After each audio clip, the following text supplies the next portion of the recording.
Stitch is back in Black Ops 6 Season 4. We've just gotten the outro cutscene for Season 3, which is of course teasing Season 4, and Adler is essentially going to Stitch in prison because he needs help in cracking a cipher, and his old Soviet buddy is going to help him do just that. Talk to me. What'd you find? Hudson came through from the afterlife. We got a list of every agent Pantheon's ever planted inside the CIA. We can finally cut out the cancer, clear our names. But there's a catch. Zev? The code names are in an old Soviet cipher. I gave it all I've got. But it's out of my league. We need a specialist. Lucky for us, I kept a little insurance for a rainy day.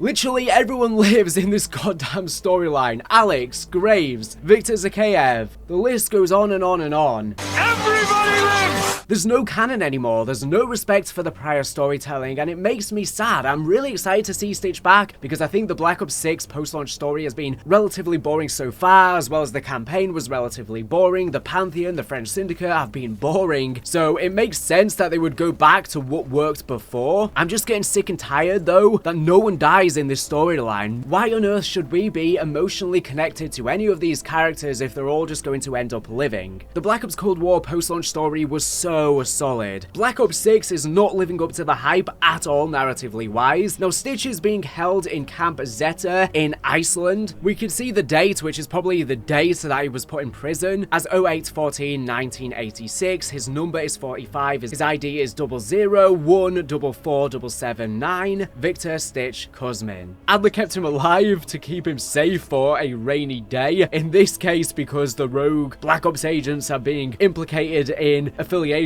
with Pantheon, which was explored in the campaign, so for some weird reason they need Stitch to decipher a message to clear their names. How does that make any sense? I have no idea. This is all going to go array for literally no proper reason. Also, I thought they already were cleared by the campaign. Wasn't that the whole point of the ending? I don't even know. And for those of you who have not been keeping up with the Black Ops 6 post-launch story, or you just don't care at all, or you're confused about what's even going on because the storyline is getting so incoherent, thanks to Be Aggressive on Twitter for providing a brief summary. So the rogue Black Ops team joined up with the French Syndicate to take down the Lyuatsi, who were working with Pantheon. They were one of the families for the French Syndicate. After that happens, Pantheon set out a bounty. Adler watched a tape from Hudson before his death that says he was going after Pantheon, which have been around since the 60s. Adler apparently did not kill Stitch and instead arrested him in Verdansk instead. And that's where we jump into Black Ops 6's Season 4 storyline. And the cutscene does also show two weapons that are going to be back in Season 4, which are the FFAR as well as the LC-10. Again, they're just doing more nostalgia bait for what worked with Verdansk 84. And to me, this is upsetting what's going on with this storyline. I'm really excited to see Stitch back because he's an exciting and fun character, but this undermines the point of the final cutscene for Black Ops Cold War's post-launch story, and it ruins what that story's original point was. The whole monologue and speech that Stitch has before Adler shoots at him is that Perseus are essentially going to live on through death. They're going to live on forever because Stitch was just leading them at the time, but it doesn't matter if their leader dies. You cannot kill an idea, you cannot kill an ideology. That's why despite him dying and despite the previous leader of Perseus dying to cancer as well, the Perseus ideology still grew strong, and obviously he was also involved in brainwashing a lot of people in Verdansk so they would go on and continue their legacy. Now obviously a lot of people have been theorizing Stitch is still alive for a while because you see he gets shot off screen. It goes to black when Adler shoots him, but the problem with this is Stitch was literally turned around to Adler backwards, so in order for Adler to not shoot him, it means he's just shot the ground instead. What is even the point? I don't really understand. It completely defeats the point of Stitch's monologue because not only is the ideology living on, but literally Stitch is. Unless Adler at the last second realized he had lost, Stitch had won victory regardless of whether he kills him or not, and so he decided to shoot the floor because it would be pointless killing him, and then he instead took him to prison. But the thing is, if he takes him to prison, of course there's the chance that he can break out. There's a chance he could be secretly communicating things from the inside. Why take that risk, I guess you could argue, especially especially because Adler was brainwashed by Stitch and suffered a lot of trauma as a result. It would be extra triggering for him. Now, we recently had a load of Easter eggs added to Verdansk with the Season 3 update that I'll have a video on in the description, and there was a new one added to the hospital where you could go over to one of the beds and you could find Stitch's telephone talking about his injury, essentially, and this led people to think, well, this is canon, Stitch is still alive, but of course this is in modern day. It doesn't even make sense for his note to still be in the hospital all these years later. And there was a note from someone who had found the phone, basically making a pun regarding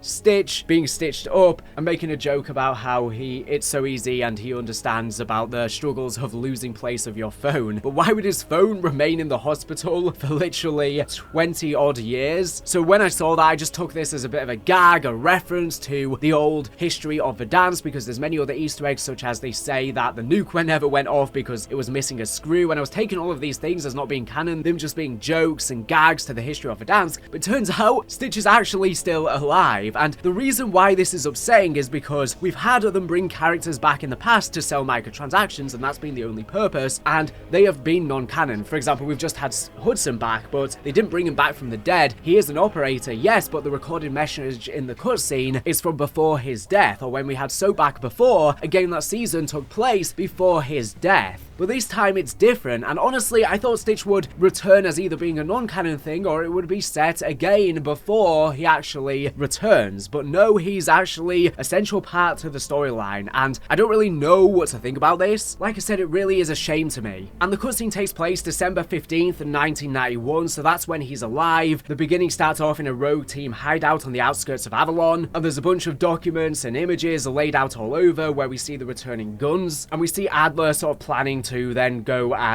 to Stitch. But that's going to be an interesting cutscene, I'm not going to lie. I'm excited to see Adler going to the prison and speaking to Stitch again, seeing the rivalry and seeing the tension. I hope they don't pull off the obvious where when Adler goes to speak to him, he somehow breaks out, and in fact Perseus were working with the Pantheon all along, and Pantheon actually helped break them out instead of him helping them crack the cipher and go against Pantheon. This could all just be a trap, a sabotage. Now the thing is, Perseus we know were around by 2021 because they were there on Rebirth Reinforced, so we know Perseus is still around for a long time, so they could be involved in Black Ops 7's storyline, either the campaign or the post-launch story in some capacity, I guess technically, but Stitch will probably be long since dead then, but who knows. I mean, we know Wood's going to be in that game almost pretty much 100, and I don't know, I'm not really excited for this storyline. And the thing is, I don't have any faith that Treyarch are going to do a good job with the Black Ops 2 sequel, which is Black Ops 7 called 2025. It's going to be set in 2035, because we've seen with the Black Ops 6 storyline, it's been atrocious, and there's rumors already that Black Ops 7's campaign is going to be really bad. Apparently Raven might not even be helping that much. Apparently they've lost a lot of the developers, and maybe that's why the writing's even gotten so bad, because maybe lots of the writers have left. The storyline is falling apart, everything's gotten so messy and convoluted, it's constantly contradicting one another, and like I said, every character returns, so you cannot be emotionally connected to a character. Why should you ever feel anything if a character dies when you know they're just going to bring them back? Now, many people are saying the fact that Stitch was shot off screen and it goes to black surely means that Treyarch were always planning to have him return at some point, but I disagree. Like I said, the whole point of that cutscene, the whole point of the post-launch story is you can't kill Perseus. Like I said, maybe Adler chose to not shoot him because of that, but I don't think they intended to have Stitch return, because I do think if they did, they would have had him a part of Black Ops 6's campaign, because everyone enjoyed Black Ops Cold War's post-launch story. It's the most solid post-launch story we've ever gotten since they started doing them with Modern Warfare 2019. Modern Warfare 2019 has also been a solid post-launch story. The rest have been atrocious. Modern Warfare 3 didn't even try and do one. It was all just microtransaction trailers, basically, the post-launch story. So it is a massive shame what's happened. However, yeah, I feel like the Pantheon were boring in Black Ops 6's campaign, and surely Treyarch would have thought the same, and from the reviews from QA testers and stuff, they surely would have said the same. So you would have thought they would have tried to rework the storyline to integrate Perseus instead, because they were such a success with Black Ops Cold War. Instead, they're being siphoned in midway through the post-launch story, which feels jarring, and many could argue, well, they wouldn't make it a part of the campaign story, because then if you missed the post-launch story of Black Ops Cold War, you wouldn't understand who Stitch is, you wouldn't understand what's going on. But I think you definitely would. I mean, you were introduced obviously to Perseus in the Black Ops Cold War campaign, they just expanded on it in the post-launch story, and they just need a line or two to explain who Stitch is, and we've already seen them do things like this before. For example, Alex survives, of course, in the Modern Warfare 2019 post-launch story. He's brought back from the dead. However, However, he then returns in the raid storyline for Modern Warfare 2 and the campaign for Modern Warfare 3, so any players who did not pay attention to the post-launch story wouldn't know how he's alive. Or, for example, Graves returns in the Modern Warfare 2 post-launch story again, you wouldn't know how he's back. Again, Soap is introduced first in Modern Warfare 2019's post-launch story, but then he's there in Modern Warfare 2's campaign, but it doesn't need explaining. Obviously, Modern Warfare 2019's campaign ends mentioning Soap and the rest of Task Force 141, so that was set up anyways. So yeah, I think the storyline's just fallen off a cliff. It's gotten too messy with the Call of Duty universe, and they've said, F it, everything's just focused about selling microtransactions, and I think that's the big problem with Call of Duty, is the writers don't have respect for the prior storytelling, which is why I don't have faith they're gonna do the Black Ops 2 sequel right. Not just because of the rumors and the leaks, but we're seeing they don't care about the prior storytelling. Black Ops 2's campaign was so solid, and I fear that when they try and tell a sequel, it's going to undermine and actually retroactively make that campaign worse, just as bringing back Stitch retroactively makes the post-launch story of Black Ops Cold War worse when we know he ultimately survives. The story really is a joke now. There's no stakes, there's no tension, there's no reason to theorize, there's no reason to care about any of these people, any of these individuals, because everyone lives, no one feels human, and then they end up just coming as microtransactions where they have a load of silly skins and silly lines, which I wouldn't mind on their own. However, when they are characters brought back from the dead, that's when it starts to become a problem. And like I said, they can do this and make it non-canon like they've done before, but why did they need to make this canon? Part of me feels like maybe Treyarch pivoted from what they initially wanted to write, because obviously the Pantheon story, like I said, has been boring. People haven't been engaged with the post-launch story, so maybe they did a tangent and then tried to fit Stitch in and bring him back. Now, them fading to black with the initial cutscene, of course, leaves the room for them to bring him back anytime they want. If, you know, the storytelling isn't going well, they can just bring him back as a last-ditch attempt to nostalgia bait. And that's the problem with the story. Everything's just about nostalgia. With the original characters returning to zombies later this year, again, everything is just about nostalgia bait. So maybe that's what they did, but I don't think so. These post-launch stories are written and planned out way in advance. Maybe even the cutscenes were pretty much made and at least concepted and storyboarded probably before release. I doubt they have been changing it due to the feedback post-launch of it being boring. I think this was probably planned a while ago. But as he said, I really think if they initially planned to have Stitch back, he would have been a part of Black Ops 6's campaign, because it would have been a no-brainer. Everyone was so excited for Stitch to be back, and in fact, a lot of speculation before release was that Perseus would somehow be involved. But anyways, I'm rambling now. Let me know what you think of all of this in the comments below. As always, thank you for watching the video. Make sure to subscribe if you're not even latest on greatest Call of Duty news and information. So anyways, thank you for watching, and